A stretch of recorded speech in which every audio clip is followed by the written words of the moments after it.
What is going on, guys? So tomorrow starts the first Saturday of college football, and unlike years past, this year there are so many awesome matchups to look out for. But today I really want to highlight the matchups between Florida and Michigan, and then Florida State and Alabama. Now, I have a vested interest in both Florida and Florida State just because I am a Florida boy, and that's really a lot of the talk that's going on. So I just want to discuss these games a little bit. So first, let's go on and talk about Florida-Michigan. One big difference between the Florida-Michigan matchup and the Florida State-Alabama matchup is that Michigan and Florida are a lot more familiar with each other. Every decade, they usually play each other about twice in that 10-year span through mainly just bowl games. They see each other in the Outback Bowl a lot, or just any other bowl that's basically SEC versus Big Ten, because both those schools are very marketable schools. The thing about those bowl games are the stakes aren't really very high for these teams, just because if a team like Indiana were to play like Kentucky or something in the Outback Bowl, both of those teams would be absolutely thrilled to play in a bowl like that. But when it comes to Florida and Michigan standards, usually if they're in the Outback Bowl, that means that they finished about 9-3, missed out on the conference championship, and both those schools strive to win that championship. They're both blue blood teams within their own conference. So this year they're playing at the very beginning of the year to kick things off. So it should be super interesting. Now, leading up to this game, you had no idea who was going to line up at quarterback for the Gators, as they basically had a three-way quarterback competition between the two graduate transfers with Zaire and Luke Del Rio, and then also I believe he's a redshirt freshman, and Felipe Franks. But we didn't think that we were going to hear who the starting quarterback was up until the game, but Jim McElwain, I believe, announced in the last week that they are going with the huge 6'5" redshirt freshman in Felipe Franks to be able to see what he can do. So obviously that's exciting to see a new guy. You've been hearing about Felipe Franks for so long now, so it'll be actually interesting to see what he can do in such a big matchup in Jerry's world playing against Michigan. So it'll be interesting to see that. But one thing about the Gators is they have like 10 players that are suspended from this game, headlined by Antonio Callaway and Jordan Scarlett, their running back. So I think those are huge blows for the Gators. Now, Antonio Callaway, he's been really the main part of the Gators offense the last couple years, and it's not because of necessarily a lack of talent on the Gators. It's mainly just because of a lack of quarterback. The Gators haven't had a quarterback since Tim Tebow, and Antonio Callaway was really the only player on the Gators offense that it seems like teams really had to like game plan for. And without Antonio Callaway, the Gators were a lot worse team. But things are looking up for Florida right now. They got a really good offensive line.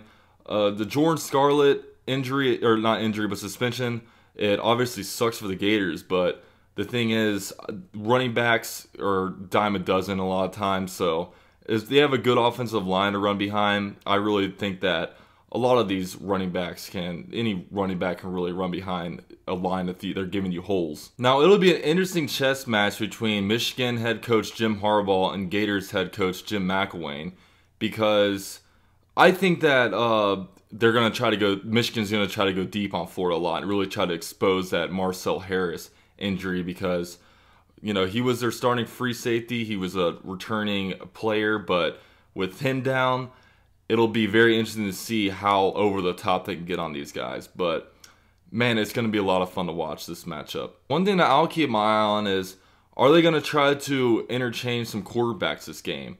I have a feeling that they might even try to put Zaire in, maybe almost like a Tebow direct snap kind of run kind of thing, as he is a big dude. But I don't know what the heck McElwain has up his sleeve. It seems like, I mean, this guy just transferred over to Florida and only really has this year of eligibility. So, you know, McElwain had to promise him something to come over here besides just a quarterback competition. But that's just me speculating. I don't know too much about the whole situation, but let's go ahead and talk about what I think is a more exciting matchup, and that's Florida State versus Alabama.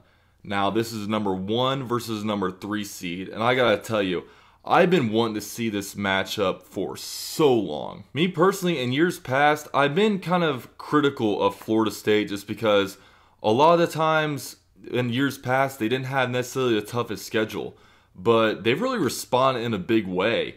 The last couple of years, they've scheduled some tough out-of-conference games, and in addition to that, just the overall talent, or the overall amount of good teams in the ACC has gotten a lot better. You know, with Notre Dame joining the conference, Louisville joining the conference, Clemson being a great team the last couple of years, you know, coming off a national championship. The ACC is getting a lot stronger, and last year I would definitely be able to say that I thought the ACC was actually a better conference than the SEC, and that's actually coming from an SEC fan. I love the SEC. I love the NFL talent that comes out of there, but last year I had to give the nod of the cap to the ACC. Now this matchup right here, it's huge in the Southeast, just because I don't think any other Power 5 conferences between like the Pac-10, Big 10, Big 12, I don't think any of them have as big of a rivalry as the SEC and ACC. Just because I just feel like there's a big rivalry going on between them. And it's a lot of times because a lot of the states have blended teams in there. You know, you start with Florida, you have, you know, University of Florida repping the SEC. And then you also have Florida State, Miami, repping the ACC. You go up to Georgia. You got Georgia and Georgia Tech. Go up another state. With University of South Carolina, you also got Clemson in that state. So there's just a lot of kind of mix of teams amongst the Southeast. And really, this whole game is like, it's like the king of the SEC versus the king of the ACC. Now, I know Clemson is just coming off a national championship game, but you know, I still think that this is Florida State's conference until, you know, they actually start putting together a lot of good years on top of good years. But I still think this is Florida State's conference. I would still call them the kings of the ACC, but man, it's going to be a fun matchup. First of all, we'll start with the quarterbacks. Now, DeAndre Francois, he's actually going to be NFL draft eligible next year, and I think that he's a tremendous quarterback. But for whatever reason, he doesn't really get that much love from, you know, NFL draft or NFL, you know, mock draft kind of people, whoever like ranks these prospects. And I think that's a lot just because it is a deep quarterback class. But DeAndre Francois is a very good quarterback. And on the other side, you have Jalen Hurts, who started at Alabama as a true freshman. Literally, a year ago, this dude was taking high school football snaps, and a year later, this guy's leading the #1 team in the country, running through the SEC, winning all these games. So, I mean, it's just crazy to me how a player like young can be starting for them.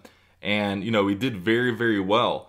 So, you know, this matchup, I'm really looking forward to seeing what the quarterbacks do this game. Now, one thing I worry about with this matchup is, you know, both teams have great defensive lines, but offensive line, Florida State did not have a good offensive line, at least last year. I mean, DeAndre Francois got his ass whooped. I mean, I felt bad for the dude. I mean, that dude looked like a practice dummy last year. Florida State has to do a better job of protecting this guy if they want any shot at really beating Alabama. But when you look at this matchup, I think most of the pressure would be on Florida State. Because say Alabama loses this game. If they lose this game, they'll be disappointed, but they'll be like, look at all the freaking, you know, national championship trophies that we have. But Florida State, on the other hand, I think Florida State is just tired of hearing how good the SEC is, how great the SEC is, you know, how weak their schedule is and all that kind of stuff. And they have a chance to take down the kings of the SEC. So, man, that's going to be, you know, I just feel like they have a lot higher stakes. There's a lot kind of more pressure on Florida State to win this. But, I mean, if I were to predict a winner, I would just say Alabama. Just because, I mean, I feel like they're more experienced with these kind of games. I feel like with Alabama, I mean, if a starter gets injured, they have a 5-star prospect backing him up. And I just think that just the offensive line of Florida State just sketches me out. But, I mean, I do expect it to be a close game. I honestly think both Florida teams lose this weekend, unfortunately. I think with Florida, just a new quarterback in there, just all the suspensions, a couple of the injuries, I think that's going to kind of catch up with them a little bit. And just Florida State, I think their offensive line might just be the depth of them. And just, I don't know. I just have this gut feeling that Alabama will win that game. Yeah, let me know down in the comments how excited you guys are, who you guys got to win this game.